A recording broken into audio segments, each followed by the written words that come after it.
എല്ലാവർക്കും നമസ്കാരം. അപ്പൊ ഇന്നത്തെ ടോപ്പിക് എന്താണെന്ന് വെച്ചാൽ സ്ത്രീകൾക്കെല്ലാം വളരെയധികം ഇഷ്ടപ്പെട്ട കുറച്ച് കാര്യങ്ങൾ, ഈ ഒരു സാഡ് ബീജിയം ഒക്കെ ഇട്ട് പറയേണ്ട കുറച്ച് കാര്യങ്ങൾ നമ്മുടെ വെറും വർഷ വന്ന് വളരെ കൂളായിട്ട് അങ്ങ് പറഞ്ഞിട്ട് പോയി. പക്ഷെ സ്ത്രീകൾക്കും ഇഷ്ടപ്പെട്ട പുരുഷന്മാർക്കും ചിലർക്കൊക്കെ ഇഷ്ടപ്പെട്ട പോലത്തെ കുറച്ച് കാര്യങ്ങളാണ്. വർഷ പറഞ്ഞത് എന്താണെന്നൊന്ന് കേൾക്കാം. കുറച്ച് നാൾ മുന്നെയാണ് എൻ്റെ ഒപ്പം പഠിച്ചൊരു ഫ്രണ്ടിനെ ഞാൻ കണ്ടു, ഓളെ ഭർത്താവിന്റെ കൂടെ. അപ്പൊ അന്ന് ഞാൻ എന്റെ മുടിയൊക്കെ ഷോർട്ടാക്കി വെട്ടി എന്തൊക്കെയോ ഒരു കോലത്തിൽ ഞാൻ നടക്കുകയാണ്. ഭർത്താവിനെ നോക്കി പറയാണ്, എന്താ വർഷന്റെ ഒരു സ്റ്റൈല്, എന്താ ഒരു ലുക്ക്, എന്റെ കോലം നോക്കി, എന്ത് കോല എന്റെതെന്ന് സ്വന്തം ഭാര്യനോട്. പൊതുവെ എന്നെ ആരെങ്കിലും ഒന്ന് പൊക്കി പറഞ്ഞാൽ ഞാൻ ഊറ്റം കൊള്ളാറുണ്ട്. പക്ഷെ അന്ന് എന്താണെന്ന് അറിഞ്ഞൂടാ, എനിക്ക് ഊറ്റം കൊള്ളാൻ പറ്റിയില്ല. ഈ സിറ്റുവേഷൻ എങ്ങനെ ഒന്ന് ലൈറ്റ് ആക്കുന്ന ആലോചിച്ചിട്ട് ഞാൻ ഇങ്ങനെ ആകെപ്പാടെ ഇറങ്ങാറായി നിൽക്കായിരുന്നു ഓളെ മുമ്പിൽ. ഞാൻ അങ്ങനെ ആലോചിക്കായിരുന്നു. +2 കഴിഞ്ഞപ്പോൾ ഓളെ കല്യാണം കഴിഞ്ഞ് പോകാൻ പറഞ്ഞു, പഠിക്കാൻ പോകണ്ട, വീട്ടിലിരുന്നാൽ മതി. ഓള് കേട്ടു, വീട്ടിലിരുന്നു. വീട്ടിലിങ്ങനെ കുറച്ചാൽ ഇരുന്നപ്പം ഓള് ഗർഭിണിയായി. അങ്ങനെ 1 പ്രസവിച്ചു, പിന്നെ 2 പ്രസവിച്ചു, പിന്നെ 3 പ്രസവിച്ചു. അങ്ങനെ അപ്പം ചുട്ടതുപോലെ ഓൻ്റെ 3 മക്കളെ ഓള് പ്രസവിച്ചു. ആ വീട് നോക്കണം, ആ വീട്ടിലത്തെ പ്രായമായ ഇൻലോസിനെ നോക്കണം, 3 മക്കളെ പഠിപ്പിക്കണം, തിന്നാൻ കൊടുക്കണം, കുളിപ്പിക്കണം, എല്ലാ കാര്യങ്ങളും ചെയ്യണം, ഭർത്താവിനെ നോക്കണം, വീട് വൃത്തിയാക്കണം. ഇതിനൊന്നും ഒരു തരത്തിലും ഹൗസ് ഹെൽപ്പോ കുക്കോ എന്ന് വേണ്ട ഒരു വിധത്തിലുള്ള സഹായവും ഈ വ്യക്തിക്കില്ല. ഇങ്ങനെയൊക്കെ മരിച്ചു കിടന്ന് പണിയെടുത്തിട്ട് ഓളോട് പറയുകയാണ്, എന്ത് കോലാണ് എൻ്റെത്. +2 കഴിഞ്ഞിട്ട് ഓളെ പഠിക്കാൻ വിടാണ്ട് കല്യാണം കഴിച്ച് വീട്ടിലിരുത്തിയിട്ട് 3 മക്കളാക്കി കൊടുത്തിട്ടുള്ള ഉത്തരവാദിത്വം ഭാരങ്ങളും പണിയൊക്കെ തലയിലിട്ട് കൊടുത്തിട്ട് അതിനൊന്നും ഒരു വിധത്തിലുള്ള സഹായം കൊടുക്കാണ്ട് ഇതൊന്നുമില്ലാത്ത എന്നെ നോക്കിയിട്ട് ഓൻ പറയുക ഇന്നെ കണ്ടുപിടിക്കുന്നത്.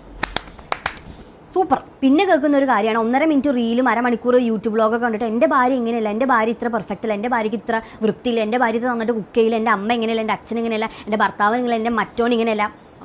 അപ്പോൾ ഞാനൊരു കുക്കിംഗ് വീഡിയോ ചെയ്യുമ്പോൾ ഞാൻ ആദ്യം ചെയ്യുന്ന കാര്യം എൻ്റെ കിച്ചൺ ഒന്ന് ബേസിക് ആയിട്ടൊന്ന് പ്രസൻറ്റബിൾ ആക്കി വെക്കും എന്നുള്ളതാണ്. അപ്പോൾ ആൾക്കാർ വിചാരിക്കും നമ്മളെ വീട് ഫുൾ ടൈം വൃത്തിയാണ്, നമ്മളെ കിച്ചൺ അടിപൊളിയാണ്, നമ്മൾ നന്നായിട്ട് കുക്ക് ചെയ്യും, ഞാൻ ഫുൾ ടൈം ഇങ്ങനെ ഫ്ലോലെസ്. അപ്പോൾ നിങ്ങൾ ഈ കാണുന്ന 3, 4, 5 മക്കളുള്ള ആൾക്കാർ അവർ പാഷൻ ഫോളോ ചെയ്യുന്നവർ ഭയങ്കര പാഷൻ ഡ്രിവൺ ആയിട്ടുള്ള ആൾക്കാരാണ്, അവർ കരിയർ ഫോക്കസ്ഡ് ആണെന്നൊക്കെ പറയുന്ന ആൾക്കാരുടെ വീട്ടിൽ 4ഉം 5ഉം ഹൗസ് ഹെൽപ്പും കുക്കും അതേപോലെ തന്നെ സപ്പോർട്ടിങ് സിസ്റ്റം ഭയങ്കര ഫെസിലിറ്റീസ് ഉണ്ടാവും. ഈ ഫെസിലിറ്റീസ് ഒന്നും ഇല്ലാത്ത നിങ്ങളുടെ വീട്ടിലിരിക്കുന്ന ഒരാൾ ഇവരെ പോലെ അണിഞ്ഞൊരുങ്ങി നടക്കണം, പ്രസൻറ്റബിൾ ആയിട്ടിരിക്കണം, കരിയർ ഫോക്കസ് ചെയ്യണം, വീടും കുട്ടിയും പറമ്പും അതും ഇതും എല്ലാം ഒരുമിച്ച് നോക്കണം, നിങ്ങൾക്ക് ഒരിക്കലും എവിടെയും അവകാശപ്പെടാൻ പറ്റില്ല. എനിക്കൊരു പണി എടുക്കേണ്ട ആവശ്യമില്ല, എനിക്ക് ആരും നോക്കാനില്ല, കുട്ടികളിലെ മക്കളിലെ കുടുംബമില്ല, ഒന്നുമില്ല. ഞാൻ ഒറ്റ തടിയാണ് എന്ന് പറഞ്ഞാൽ ഒറ്റ തടിയാണ്. ഓരോരുത്തർക്കും ഓരോ ഡിഫറെൻറ്റ് ലൈഫാണ്, അവരുടെ കാര്യങ്ങളും ലൈഫൊക്കെ ഭയങ്കര വ്യത്യാസമാണ്. അപ്പം ഈ ഉള്ള വർത്താനം പറഞ്ഞ് വീട്ടിലിരിക്കുന്ന ആൾക്കാരെ വെറുതെ അടങ്ങാറാക്കി ഉള്ള കഞ്ഞിയോട് മുട്ടിക്കാൻ നിൽക്കേണ്ട ഉള്ള കാര്യം ഞാൻ പറഞ്ഞേക്കും. ഞാൻ വർഷ പറഞ്ഞപ്പോ കേട്ടല്ലോ, ഇത് മിക്ക സ്ത്രീകളുടെയും ഒരു അവസ്ഥയാണ് ആ പറഞ്ഞത്. മിക്ക സ്ത്രീകളുടെയും ഭാര്യയായിട്ട് കഴിയുന്ന എല്ലാവരുടെയും. ഇത് കുറച്ചു കാലം മുന്നേ സുരാജ് വെഞ്ഞാറമൂട് ഒരു സിനിമയിൽ പറയുന്ന ഡയലോഗ് നിങ്ങൾ ഓർക്കുന്നുണ്ട്, ഇതിനെയൊക്കെ കാണുമ്പോഴാണ് നമ്മുടെ വീട്ടിൽ ഇരിക്കുന്നതിനെ കിണറ്റിലെടുത്തിടണമെന്ന്. ആ ഒരു വാചകം കേരളത്തിൽ എല്ലാവരുടെ ആ ഉള്ളിലിരിപ്പ് വെളിയിൽ കൊണ്ടുവന്ന ഒരു വാചകം തന്നെയായിരുന്നു. ശരിയാണ്, വഴിയെ പോകുമ്പോൾ നല്ല ബോഡി ഷേപ്പിൽ നന്നായിട്ട് സാരി ഉടുത്ത് നന്നായിട്ട് മേക്കപ്പ് ചെയ്ത് നല്ല പെർഫ്യൂമൊക്കെ അടിച്ച് അരീക്കോട് ഒരു സ്ത്രീ പോകുമ്പോൾ ഇവര് ആവേശത്തോടെയാണ് ഇവര് നോക്കുന്നത്. ശരിക്കും പുരുഷന്മാരെ കുറ്റം പറയാമെന്ന് ഓർക്കില്ല. പുരുഷന്മാരെ കുറിച്ച് പറയുമ്പോൾ സ്വന്തം ഭാര്യയുടെ സൗന്ദര്യം അവർക്ക് ആസ്വദിക്കണമെന്നുണ്ടെങ്കിൽ അയലത്തെ വീടിന്റെ ജനല് വഴി നോക്കണമെന്നാണ്. അതിന്റെ അർത്ഥം എന്താണെന്ന് ഞാൻ കൂടുതൽ അങ്ങോട്ട് വിശദീകരിച്ച് പോകുന്നില്ല. നിങ്ങൾ തന്നെ സ്ത്രീകൾ ചിന്തിച്ച് മനസ്സിലാക്കാതെ പുരുഷന്മാരെല്ലാം എന്നെ അറ്റാക്ക് ചെയ്യും. അപ്പൊ അങ്ങനെയാണ് പുരുഷന്മാരെ കുറിച്ച് പറയുന്നത്. അവർക്ക് ആസ്വദിക്കണമെന്നുണ്ടെങ്കിൽ അപ്പുറത്തെ അയൽ വീട്ടുകാരന്റെ ജനല് വഴി പുറത്തോട്ട് നോക്കിയാലേ അവർക്ക് സ്വന്തം ഭാര്യയുടെ സൗന്ദര്യം കാണാൻ പറ്റുള്ളൂ. അവരെ കുറ്റം പറയുന്നതല്ല, ഇങ്ങനെയൊക്കെ ചെയ്യുന്നുണ്ട്. അപ്പം കൂടുതലും ഇന്നാളൊരു ഇൻസ്റ്റാഗ്രാം പോസ്റ്റ് ഞാൻ കണ്ട കേട്ടോ. ഒരു സ്ത്രീ രാവിലെ എഴുന്നേക്കുന്നു, ബെഡ് നോക്കുമ്പോൾ ബെഡ് നിറയെ കുട്ടികളുടെ വസ്ത്രങ്ങള്, ഷീറ്റ്, ബെഡ്ഷീറ്റ്, ഇതെല്ലാം കിടക്കുന്നു. വീട് മൊത്തം അലങ്കോലമായിട്ട് കിടക്കുന്നു. പാത്രം സിങ്കിലാണ് അങ്ങനെ കിടക്കുന്നു. അത് മൊത്തം അലങ്കോലമായിട്ട് കിടക്കുക. അത് മൊത്തം ആ സ്ത്രീ ഒറ്റയടിക്ക് അങ്ങോട്ട് നന്നാക്കുകയാണ് ചെയ്യുന്നത്. എല്ലാം എടുത്തിട്ട് പണിയെടുത്ത് പണ്ടാരം കിടക്കാന്ന് പറഞ്ഞാൽ ഇത് മൊത്തം ചെയ്ത് കഴിഞ്ഞിട്ട് അവരുടെ കോലം നമ്മളെ ഒന്ന് കാണിക്കുമ്പോ ആകെ വേർത്തൊലിച്ച് ഒരു പരുവായി പൊടിയെല്ലാം പിടിച്ച് കരിവാളിച്ച് ഒരു രീതിയിൽ ആ കൂടെ മണക്കുകയും ചെയ്യും. കാരണം ഇതെല്ലാം വലിച്ചു വാരി ഒക്കെ വേസ്റ്റും എല്ലായിടത്തൊക്കെ ഈ ഒരു അവസ്ഥയിലാണ് നിൽക്കുന്നത്. വീടപ്പം നോക്കുമ്പോൾ വീട് അടിപൊളിയായിട്ട് വീട് ക്ലീൻ ആയിട്ട് കിടക്കുന്നു. നേരെ തിരിച്ച് രാവിലെ എണീക്കുന്നു, ആ സ്ത്രീ അങ്ങ് ഒരുങ്ങുന്നു, പൗഡർ ഇടുന്നു, മേക്കപ്പ് ഇടുന്നു, അടിപൊളി വസ്ത്രം ഇടുന്നു, നല്ല സുന്ദരിയായിട്ട് അങ്ങ് നിൽക്കുന്നു. വീട് കാണിക്കുമ്പോൾ വീട് നേരത്തെ പോലെ വളരെ അലങ്കോലമായിട്ട് കിടക്കുന്നു. ഇതിൽ നിന്ന് മനസ്സിലാക്കുന്നത് സ്ത്രീകള് വീട് വൃത്തിയാക്കി വെക്കാൻ വേണ്ടി പോകുമ്പോൾ അവര് കുറച്ച് വൃത്തികേടൊക്കെ ആവും.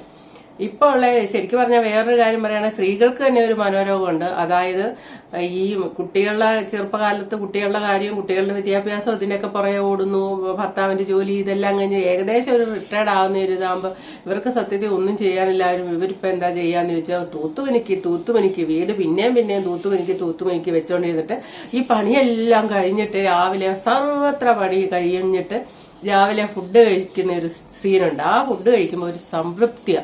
എല്ലാ പണിയും കഴിഞ്ഞ് അടിച്ചു തുടച്ചിട്ടതിന് ശേഷം കുളിയും കഴിഞ്ഞതിന് വന്നതിന് ശേഷം ഒന്ന് ഫുഡ് കഴിക്കും. അപ്പോഴാണ് ഒരു സംതൃപ്തി. പക്ഷെ നിങ്ങൾ ആലോചിക്കുക, അതൊരു സംതൃപ്തിയല്ല. അതിൽ നിന്ന് നിങ്ങൾക്ക് ഒരു സന്തോഷം കിട്ടാനില്ല. അത്യാവശ്യം പണി ചെയ്താൽ മതി. അല്ലാതെ എല്ലാം എന്നും തുടയ്ക്കണമെന്നില്ല. ആഴ്ചയിൽ ഒന്ന് തുടയ്ക്കാമല്ലോ, ഒന്നോ രണ്ടോ തുടച്ചാൽ മതി വീട്. എന്നും തൂത്തുമിനിക്ക് അടച്ച് എന്നും ബെഡ്ഷീറ്റ് മാറി ഇങ്ങനെ ഒരു മനോരോഗം പോലെ നിങ്ങൾ അതിൽ സന്തോഷം കണ്ടെത്തരുതെന്ന് സ്ത്രീകളോട് എനിക്ക് പറയാനുള്ളൂ. കാരണം നമ്മൾ ഇതുപോലെ തൂത്തുമിനിക്ക് വെക്കുന്ന വീട് കുട്ടികൾ അതുപോലെ പിന്നീട് കൊണ്ടുപോകണമില്ല. അവരും അത് വിറ്റ് കളയാം. അവർക്ക് അതിനോട് താല്പര്യമില്ല. ഇപ്പോഴാണ് കേരളത്തിന്റെ പല ജില്ലകളില് ഈ വിദേശത്ത് പോയ മക്കള് പിന്നെ അവർക്ക് ഈ കേരളത്തിലെ ഒരു താമസവും വേണ്ട, അവർക്ക് വീടും വേണ്ട. ഇപ്പൊ കേരളത്തിന് പല വീട്ടിലും പ്രായമായ അച്ഛനമ്മമാരൊക്കെ മാത്രമുണ്ട്. അല്ലെങ്കിൽ കിട്ടുന്ന വിലയ്ക്ക് വിറ്റിട്ട് പോവുക, അല്ലെ അവരെയും കൊണ്ട് വിദേശത്ത് പോവുക. ഇങ്ങനെയൊക്കെയാ ഈ സിറ്റുവേഷൻ. അതുകൊണ്ട് അതൊന്നുമല്ല, പ്രായമായി കഴിയുമ്പോൾ നമ്മളുടെ സന്തോഷങ്ങൾ ഭർത്താവിനെയും കൂട്ടി ഒരു സെക്കൻഡ് ഹണിമൂൺ എന്ന് പറയുന്ന പോലെ യാത്ര പോകാൻ പറ്റുമെങ്കിൽ യാത്രയൊക്കെ പോവുക. അല്ലാതെ ഈ തൂത്തുമിനിക്ക് വെക്കുന്നതിലൊന്നും സംതൃപ്തി കണ്ടെത്തിയിട്ട് ഒരു കാര്യമില്ല. ഇനി ആ വിഷയം പോട്ടെ, ഈ വിഷയത്തിലേക്ക് വരാം. അപ്പൊ സ്ത്രീകളെ പുരുഷന്മാരിങ്ങനെ മറ്റൊരാളുമായിട്ട് വർഷ പറഞ്ഞ പോലെ, അയ്യോ നീ നോക്ക് അവൾ എന്ത് ഡീസന്റ് അല്ലെ, നീറ്റായിട്ടാണ് നടക്കുന്നത്, ഇങ്ങനെ ഒരു പറച്ചില് ചില പുരുഷന്മാർക്കുണ്ട്. എല്ലാവർക്കും അല്ല. കുട്ടികളെ അങ്ങനെ താരതമ്യം ചെയ്യാൻ പാടില്ല, സ്ത്രീകളെ അങ്ങനെ താരതമ്യം ചെയ്യാൻ പാടില്ല.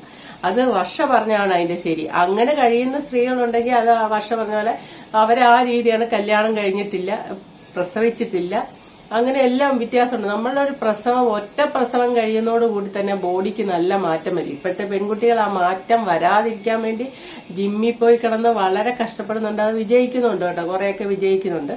എന്നാലും ബോഡി മൊത്തത്തിലൊരു മാറ്റം പ്രസവത്തോടു കൂടി ഉണ്ടാവും. അപ്പൊ അതിനെയൊക്കെ അംഗീകരിക്കാനും ഉൾക്കൊള്ളാനും ഹസ്ബൻഡിന് സാധിക്കണം എന്നുള്ള. രണ്ടാമത് വീട്ടിലെ ജോലി എന്ന് പറഞ്ഞാൽ വീട്ടിൽ വേറെ ഒരാളും ജോലിക്കായിട്ടില്ലെങ്കിൽ സ്ത്രീകള് ആയിട്ടുള്ള ഒരു ഈ കണ്ട ജോലിയെല്ലാം ചെയ്യും. ജഗതിയുടെ ഒരു സിനിമയിലുണ്ട് പറയുന്നത്, ഞാൻ ചെറുപ്പത്തിൽ കണ്ട ഒരു സിനിമയില്. എന്നാലും പറയും രാത്രി ആവുമ്പോഴത്തേന് ഈ നമ്മളെല്ലാവരും ഫുഡ് കഴിച്ചതിന്റെ പാത്രങ്ങളെല്ലാം സിങ്കിൽ കാണും. ആ പാത്രം മുഴുവൻ സ്ത്രീകൾ കഴുകിയിട്ടാണ് വന്ന് ബെഡ്റൂമിൽ കയറുന്നത്. അതിന്റെ കാര്യം എന്താണെന്ന് ചോദിച്ചാൽ അവരെ സംബന്ധിച്ച് രാവിലെ എഴുന്നേറ്റ് പോകുമ്പോൾ പാത്രം എല്ലാം സിങ്കിൽ കിടക്കുക. ആ ഒരു ദിവസം തുടങ്ങുന്നതിന് അതൊരു ബുദ്ധിമുട്ടാണ്. അപ്പൊ ഈ പാത്രം എല്ലാം കഴുകുന്നതോടുകൂടി പാത്രത്തിന്റേതായ വേസ്റ്റിന്റെ ഒരു മണവും ഇതുമൊക്കെ ചിലപ്പോൾ അല്ലെ പാത്രം കഴിയുമ്പോൾ വേർപ്പ് മണം ഉണ്ടാവാം. ഇതെല്ലാമാണ് പുരുഷന്മാര് സഹിക്കേണ്ടി വരുന്നത്. പുരുഷന്മാരുടെ ഒരു പരാതിയുണ്ട്. അതേസമയത്ത് വഴിയെ നടന്നു പോകുമ്പോഴത്തേനും എന്താ പെർഫ്യൂമിന്റെ ഒരു മണം എന്നൊക്കെ പറഞ്ഞ് ഒരു സിനിമയെ ജഗതി അങ്ങനെ ഒരുത്തിയുടെ കൂടി ഇങ്ങനെ പോകുന്നുണ്ടായിരുന്നു. അത് ഹണി ട്രാപ്പായിരുന്നു, ചെന്ന് പെട്ടുപോയി. അതാണ്. അപ്പൊ നമ്മുടെ ജീവിതമാകുമ്പോൾ നമ്മുടെ ജീവിതത്തിന് വേണ്ടി ഒരു കൂട്ടരല്ല ഇരു കൂട്ടരും ശ്രദ്ധിക്കണം. സത്യം പറഞ്ഞാൽ സ്ത്രീകളും കുറെയൊക്കെ ശ്രദ്ധിക്കണം ഈ കാര്യത്തിൽ, നല്ലപോലെ നീറ്റായിട്ട് എപ്പോഴും ഇരിക്കാന്. പക്ഷെ എന്നാലും എപ്പോഴും ഈ പറയുന്ന പോലെ ഒരു പൊടിയില്ല ഒന്നും ഇല്ലാതിരിക്കാൻ സ്ത്രീകൾക്ക് പറ്റില്ല. കാരണം അവരാ വീട് നന്നാക്കുമ്പോഴെങ്കിലും അവരിച്ചിരി മുഷിഞ്ഞ് ഡ്രസ്സും അല്ലെ അതും ഇതൊക്കെ ആകും, കുളിച്ച് ഡീസന്റ് ആയിട്ട് വരും.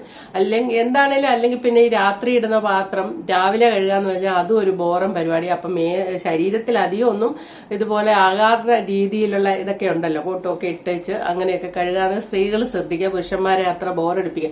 പക്ഷെ പുരുഷന്മാര് നമ്മൾ ഇത് എന്തെല്ലാം ചെയ്തു വെച്ചാലും അവർക്ക് അയലത്തെ വീടിന്റെ ജനൽപ്പാളി തുറന്നാൽ മാത്രമേ അവർക്ക് സൗന്ദര്യം കാണുള്ളൂ. ഈ കല്യാണ പന്തലിന്ന് തുടങ്ങുന്ന ഏകദേശം ഈ ഒരു ചിന്താഗതി. അതെന്താണെന്ന് വെച്ചാൽ പണ്ടൊക്കെ ഇങ്ങനെ പോയി പെണ്ണ് കണ്ടാണല്ലോ കല്യാണം കഴിക്കുന്നത്. ആ സമയത്തും അവസാനം കല്യാണ സമയത്ത് ഈ പെണ്ണിന്റെ കൂട്ടുകാരികള് സമ്മാനം കൊടുക്കാനായിട്ട് കയറി വരുമ്പോൾ ഇവർക്ക് അപ്പത്തൊട്ട് ഇവർക്ക് ഒരു ഇച്ഛാഭംഗം തുടങ്ങുമെന്നാ പറയുന്നത്. ഞാൻ കേട്ടിട്ടുള്ള ഇങ്ങനെ പലരും പറഞ്ഞ്, അതായത് അയ്യോ എനിക്ക് കിട്ടിയതിനെക്കാട്ടും നല്ല ആണല്ലോ ബാക്കി വന്നത് മൊത്തം എന്നാ തോന്നുന്നത്. അതായത് പെണ്ണിന്റെ കൂട്ടുകാരികൾ മൊത്തം ഞാൻ കെട്ടിയ പെണ്ണിനെക്കാട്ടും നല്ലതാന്ന് അവർക്ക് ആ ചിന്താഗതി അവിടുന്ന് അങ്ങോട്ട് സ്റ്റാർട്ട് ചെയ്യുന്നുള്ള. സത്യത്തിൽ ഇതൊക്കെ ഒരു മാറ്റം വേണ്ടതാണ്. ഇങ്ങനെ കൊണ്ടു നടക്കുന്ന പെണ്ണ് നല്ലൊരു പുരുഷന്റെ കൂടെ ചേർന്നാല് ആ പെണ്ണിന് സൗന്ദര്യം ഇരട്ടിക്കും എന്ന് ഒരു വാക്കുണ്ട്. അതായത് ഒരു സ്ത്രീയെ വളരെ നല്ലപോലെ നോക്കുകയും കെയർ ചെയ്യുകയും ചെയ്യുന്ന ഒരു പുരുഷന്റെ കയ്യിൽ ആ ഒരു സ്ത്രീ കിട്ടിയ ആ സ്ത്രീയെ നമ്മള് കല്യാണപ്രായമായപ്പോഴോ അല്ലെങ്കിൽ ചെറുപ്പകാലത്തോ കണ്ടതിനെക്കാട്ടും വളരെ സൗന്ദര്യവതിയായിട്ട് വർഷങ്ങൾക്ക് ശേഷം കാണാൻ സാധിക്കും. അത് ആ പുരുഷന്റെ മിടുക്ക എന്ന് പറയും. അതായത് അയാൾ അതുപോലെ കെയർ ചെയ്ത് കൊണ്ടു നടക്കും. അതാണ് ആ പറയുന്നത്.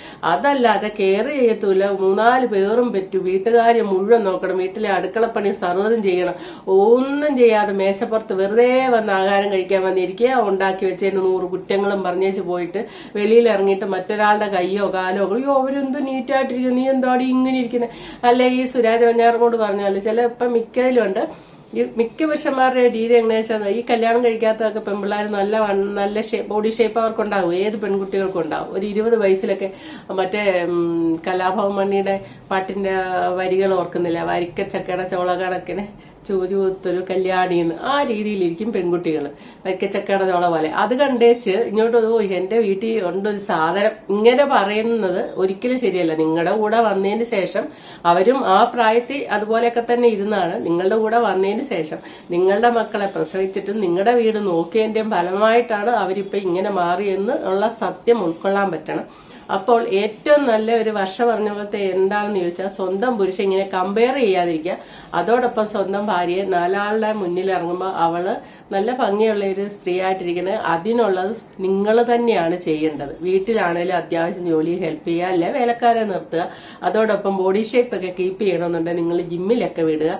അതേപോലത്തെ വസ്ത്രങ്ങൾ മേടിച്ചു കൊടുക്കുക. ഇതൊക്കെ മേടിച്ചു കൊടുത്താൽ ഏത് പെണ്ണും സുന്ദരിയായിട്ടിരിക്കും. അല്ലാതെ അവർക്ക് ഒരു നിർബന്ധവും ഇല്ല ഇങ്ങനെ ചീഞ്ഞു നാറി നടക്കണമെന്നുള്ളത്. അപ്പോൾ വർഷ പറഞ്ഞതിനോടാണ് എനിക്ക് 100% യോജിപ്പ്. വർഷയുടെ കമന്റ് ബോക്സിലും അങ്ങനെയാണ്. അപ്പോൾ okay, thank you for watching. അടുത്ത വീഡിയോ കാണാം.